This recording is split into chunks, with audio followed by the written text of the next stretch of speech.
Hello students, starting with 9.2 capital structure.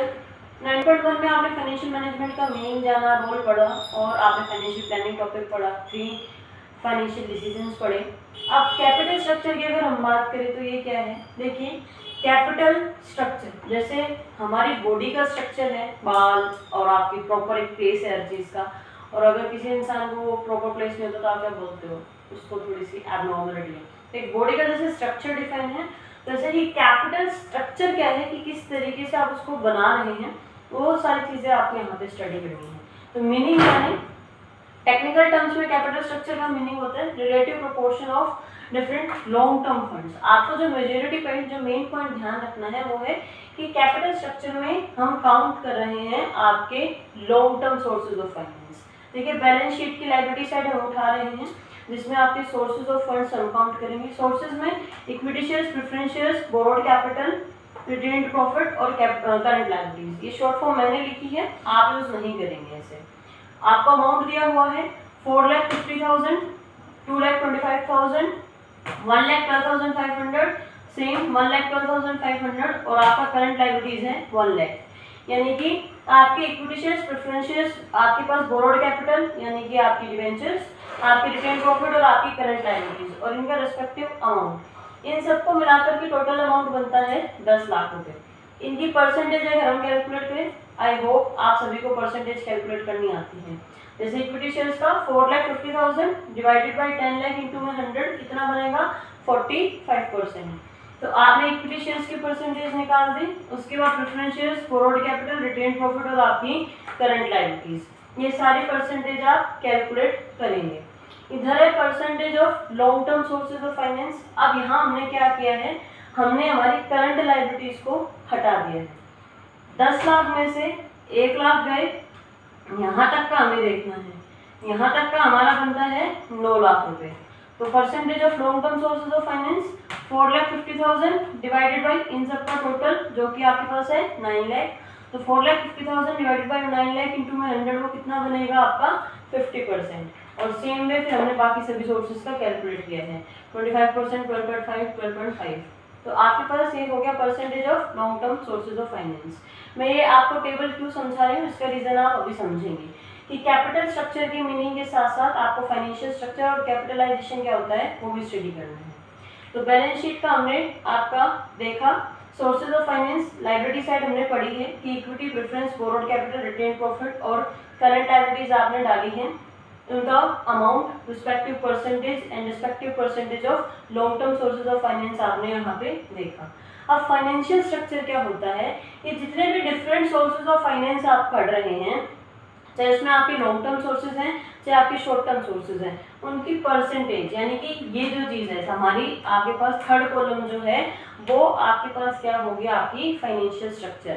तो financial structure क्या study करेगा कि जितने भी आपके जितने भी आपके डिफरेंट सोर्सेज ऑफ फाइनेंस हैं, चाहे वो लॉन्ग टर्म है चाहे आपके शॉर्ट टर्म है, उनकी परसेंटेज जो है वो आपका फाइनेंशियल स्ट्रक्चर है।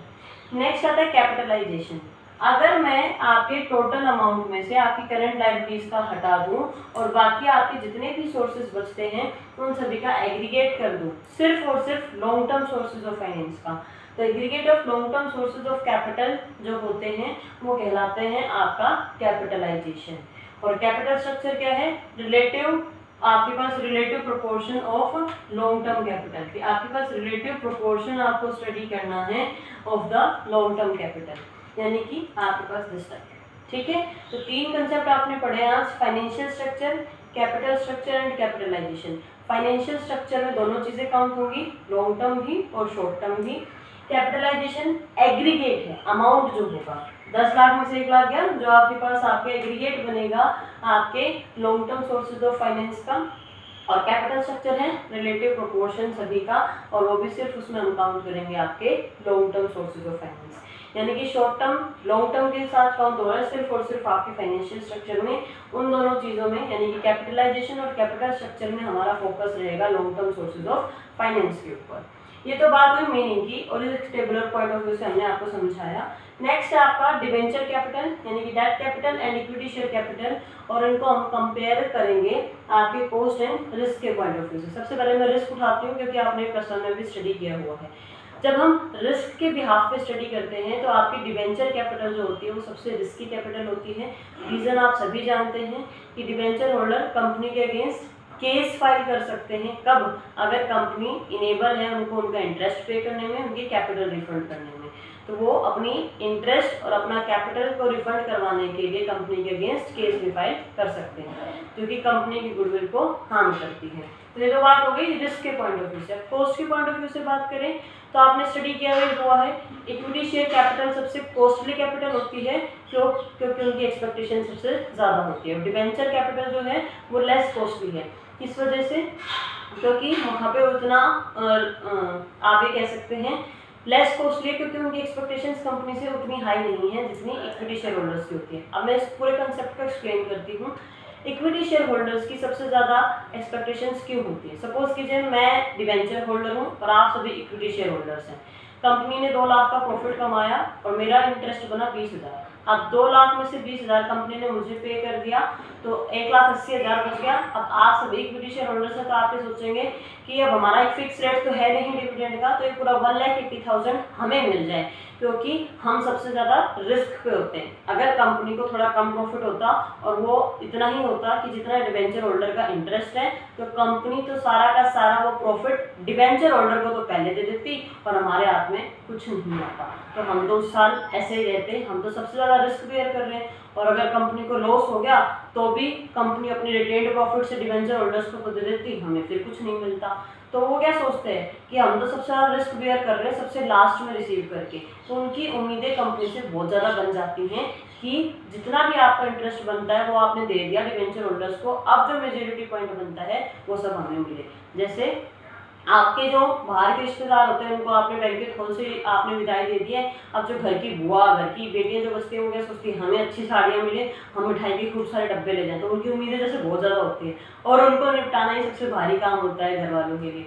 तो same way equity share holders costly है बिकॉज ऑफ द किस वजह से expectations of the equity share holders from the company, because they receive सबसे लास्ट में वो रिसीव करते हैं। तो ये मेन पॉइंट रहेगा। तो कॉस्ट और रिस्क के बिहाफ पे सबसे रिस्की कैपिटल है डिवेंचर कैपिटल और सबसे कॉस्टली कैपिटल है आपकी इक्विटी कैपिटल। रिस्की अगर आप कंफ्यूज मत होना, कंपनी के पॉइंट ऑफ व्यू से रिस्की है डिवेंचर कैपिटल, ठीक है ना। वो इक्विटी शेयर होल्डर्स का पॉइंट हम यहाँ पे स्टडी नहीं कर रहे हैं। ऑब्वियसली बात है वो सबसे ज़्यादा रिस्क पे रहते हैं क्योंकि लॉस होगा तो उनको बियर करना है। बट 2 चीज़ें ध्यान रखें, हम यहाँ कंपनी के पॉइंट ऑफ व्यू से स्टडी कर रहे हैं। जैसे आप अपने accounting concepts and conventions company के हिसाब से स्टडी करते हैं, same way cost and risk आपके कंपनी के पॉइंट ऑफ व्यू से है। Costly capital equity capital, company के लिए रिस्की कैपिटल डिवेंचर कैपिटल। तो आज के लिए यहाँ तक रखते हैं। Next topic will be in the next video. Till then stay home, stay safe, thank you.